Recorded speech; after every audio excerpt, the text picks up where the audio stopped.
blasts so magnificently, so symphonically, that its order regulates the widespread chaos of this desert. In this moment of the desert, there is heartache, there is an orgy, there is spiritual skepticism and transcendental otherliness. There is connection and division.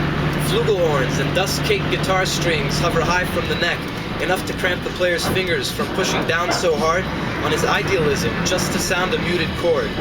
And loincloths and nudists, breasts with neon stickers, breasts with piercings, liberated Bronsons, entering tents of clothed Bedouins, and everyone looking at the meta-mind and saying, okay, this is where we are, yes. And stakes hammered into the playa, generators humming, trucks decorated with lights designed to resemble a boat with speakers, very loud speakers, and drunken psychedelic-induced dancers transported to another dimension. I can't help but smile and wonder.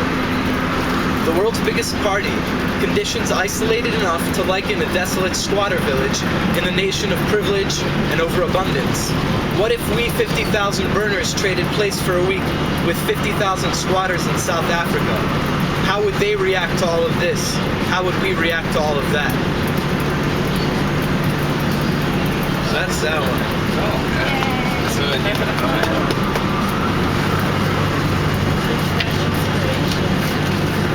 Soaking it all into like your experience. Was this the first time you were on Burning Man?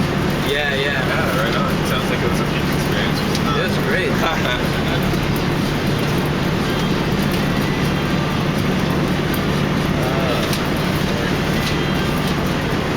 Okay. This one's a little ridiculous.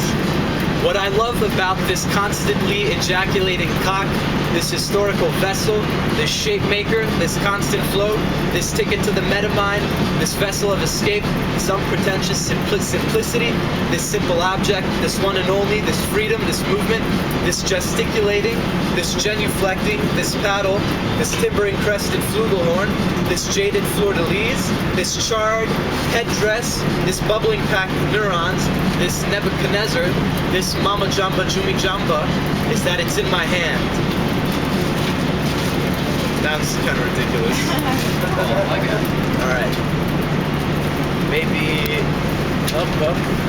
Maybe the last one here. Alright. Departure from definition, malnutrition, inquisition. Departure from attachment, from peninsulas bonding, from islands expanding their shores to wash up on the shore of a colonized landmass. Departure from games, masks, falsehoods, and platitudes. Departure from odors, lies, smog, haze, from incongruencies hidden in parallels, where trains chug coal and blood in automobiles to Rio and Brisbane and Detroit, past squatter villages and colonies of rats and ships and planes and army bases, where ants march and build and destroy and mate, then cry and cut themselves, falling into a well of despair. Departure from departures, from the meaningfully meaningless, the empty jug of water heavier than the weight of your soul in pounds, kilos, watts, hertz. Departure from arrivals, from hellos and goodbyes, from first and last kisses, from forced hugs and regular insincerities, from an irreversible scouring of meta-generosity, the raping and pillaging of love. Departure from resentment, envy, from routines. Departure from fear, uncertainty, linear conceptions, and categorizations. From truth hidden so well, the denial of lies is labeled sociopathic. Departure from division, from the difference between me and you, from unfounded senses of entitlement, ownership, responsibility over that which never truly belongs to us, but to space-time. Departure from signatures and ownership and comparisons and vocabulary and judgment and confrontation and temporary peace and solitude. Departure from false joys and needing wants and shunning needs. So yeah. I don't know, they're kind of sad. I like the last line. Yeah. One more. This one is Funny one. This is not funny, but it's a little ridiculous. Deep within a chestnut there is a crevice where time and space merge with a handshake, a nod, and a polite smile, like two aristocratic acquaintances playing out formalities at a luncheon neither wanted to attend, but served their duty as partially demasculated husbands with domineering wives who douse their hair with spray, their eyes with shadow, their lips with liner, their cheeks with foundation, their flab with a tuck, their misery with a smirk, their disappointment with hollow appreciation, their disbelief with material comfort, and the crevice between their two front teeth, like the meeting place of time and space, serves as the meeting place of plaque and lockjaw.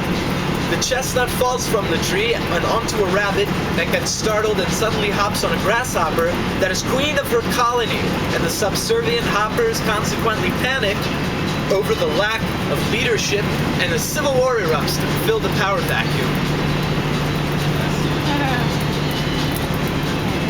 Yeah.